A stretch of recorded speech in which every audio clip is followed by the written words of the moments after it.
अस्सलामुअलैकुम वीवर्स, कैसे हैं आप सब। आई होप कि आप सब ठीक होंगे। आज हम पढ़ेंगे ट्रांजिटिव वर्ब और इंट्रांजिटिव वर्ब। इससे पहले आपको ये ट्रांजिटिव और इंट्रांजिटिव पढ़ने से पहले मैं आपको एक और बता दूं वर्ब, और वो मैं आपको पहले पढ़ा भी चुकी हूँ। आपको याद होगा एक्शन वर्ब। एक्शन वर्ब हमारे पास क्या होता है, जो एक्शन को ज़ाहिर करे। उसका एक्शन दो तरह से होता है, एक मेंटल एक्शन होता है और फिज़िकल एक्शन होता है। वो मैं आपको अच्छी तरह से एक्सप्लेन कर चुकी हूँ। और ये जो ट्रांजिटिव एंड इंट्रांजिटिव वर्ब हैं, ये बेसिकली एक्शन वर्ब की दो टाइप्स हैं। अब हम देखते हैं कि एक्शन वर्ब क्या होता है। एक्शन वर्ब वो होता है जो डायरेक्ट ऑब्जेक्ट को लेता है। किसी सेंटेंस में डायरेक्ट ऑब्जेक्ट को लेने वाले वर्ब को हम ट्रांजिटिव वर्ब कहते हैं। ऑब्जेक्ट क्या होता है, ऑब्जेक्ट को उर्दू में मफ़ूल कहा जाता है। ऑब्जेक्ट किसी वो होता है जिस पर कोई काम किया जा रहा हो, उसे हम ऑब्जेक्ट कहते हैं। और ये जो ट्रांजिटिव वर्ब्स है, ये डिमांड करता है समथिंग की। समथिंग इसमें क्या होता है, इसमें समथिंग में आ जाता है प्लेस, पर्सन और भी थिंग। ये डिमांड क्यों करता है, ये डिमांड इसके लिए करता है कि ये इन पर एक्ट कर सके। इन पर एक्ट कर सके। Transitive verb demand something to be acted upon, कि ये उन पर एक्ट कर सके।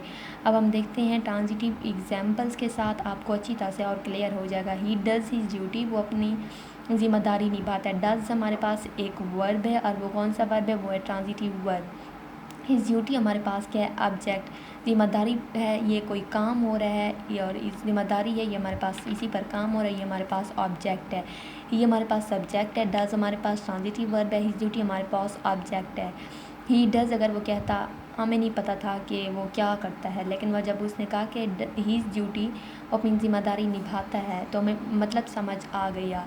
मतलब ट्रांजिटिव वर्ब वो होते हैं जो ऑब्जेक्ट के बगैर कंप्लीट अनकम्प्लीट होते हैं।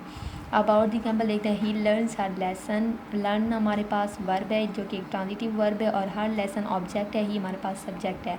ही laughed at the poor. Laughed हमारे पास ट्रांजिटिव वर्ब है। ही हमारे पास सब्जेक्ट है। एट द पुअर ऑब्जेक्ट पर। सबसे इन शॉर्ट ये कि transitive verb without object incomplete होते हैं। अब हम देखते हैं इन ट्रांजिटिव वर्ब को। इन ट्रांजिटिव वर्ब की डेफिनेशन देख लेते हैं कि वो क्या होते हैं। ये दोनों भी एक दूसरे के अपोजिट हैं। अगर वो ट्रांजिटिव वर्ब ऑब्जेक्ट लेता है तो ये नहीं लेता। ट्रांजिटिव वर्ब अब क्या होता है, डेफिनेशन देख लेते हैं। Are verb that does not take a direct object in an intransitive verb. Intransitive verb direct object नहीं लेता किसी सेंटेंस को बनाने में। मतलब वो उस सेंटेंस की बेस ही इस तरह से होती है कि हमें उसका मफहूम बिल्कुल ही समझ आ जाता है वो क्या कहना चाह रहे हैं। अब आगे देख लें। They must be followed by preposition, adverb, adjective और another part of speech. Adverb, preposition, adjective मैं आपको आगे पहले ही पढ़ा चुकी हूँ। अनदर एडवर्ब और स्पीच में क्या आ जाएगा, इंटरजेक्शन, कंजक्शन वगैरह आ जाएंगे। अब हम एग्जाम्पल देख लेते हैं। आमना स्विम इन द पूल। आमना हमारे पास सब्जेक्ट है, और स्विम हमारे पास इन ट्रांजिटिव वर्ब है। इन द पूल, पूल में आमना तैरी। ये हमारे पास इन द पूल जो वो हमारे पास है वो प्रीपोजिशनल फ्रेज़ है। फ्रेज़ क्या होता है ये मैं आपको पहले आगे इंशाल्लाह पढ़ाऊँगी। बस आप प्रीपोजिशन पढ़ चुके हैं, यही बस प्रीपोजिशन क्लियर कर लें। इन द पूल, इन हमारे पास प्रीपोजिशन है, और इन हमारे पास प्रीपोजिशन है। अब मैं आपको सबसे इस टॉपिक की सबसे इम्पॉर्टेंट जो बात है वो मैं आपको बताती हूँ।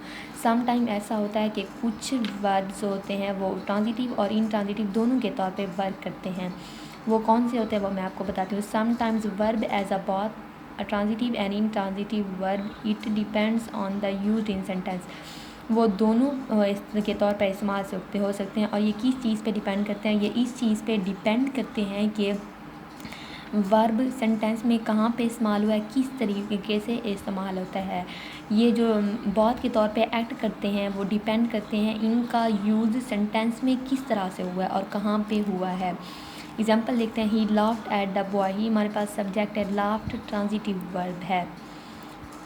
और ही लाफ्ड लाउडली, ज़ोर से हंसा। लाफ्ड हमारे पास इन ट्रांजिटिव वर्ब है। लाफ्ड हमारे पास एक ही सेंटेंस है, सम टाइम वो ट्रांजिटिव के तौर पे वर्क करता है, सम टाइम इन ट्रांजिटिव के तौर पे वर्क कर रहा है। ही लाफ्ड एट बॉय, वो लड़के पर हंसा, हमारे पास हमें समझ आ रहा है लड़के पर कोई काम नहीं हो रहा, ये हमें समझ आ रहा है। ही लाफ्ड लाउडली, वो ज़ोर से हंसा, ये हमारे पास इन ट्रांजिटिव वर्ब है। ये भी हमारे पास समझ हो रहा है। मतलब कुछ वर्ड्स होते हैं जो ट्रांजिटिव और इन ट्रांजिटिव दोनों के तौर पर वर्क करते हैं। बस इनमें मेन डिफरेंस ये है कि ट्रांजिटिव में ऑब्जेक्ट की ज़रूरत होती है, डायरेक्ट ऑब्जेक्ट की। विदाउट ऑब्जेक्ट ये इनकम्प्लीट होते हैं, और इन ट्रांजिटिव वर्ब में किसी ऑब्जेक्ट की ज़रूरत नहीं होती। ये without object intransitive verbs are complete. I hope आज का लेक्चर आपको अच्छा लगेगा, आप समझ गए होंगे इसे। वर्ब की और 2-3 टाइप्स रहती हैं, वो इंशाल्लाह हम फिर अगेन पढ़ेंगे। अगर आपको मेरी वीडियो अच्छी लगे तो please subscribe, like and share it. अल्लाह हाफिज़।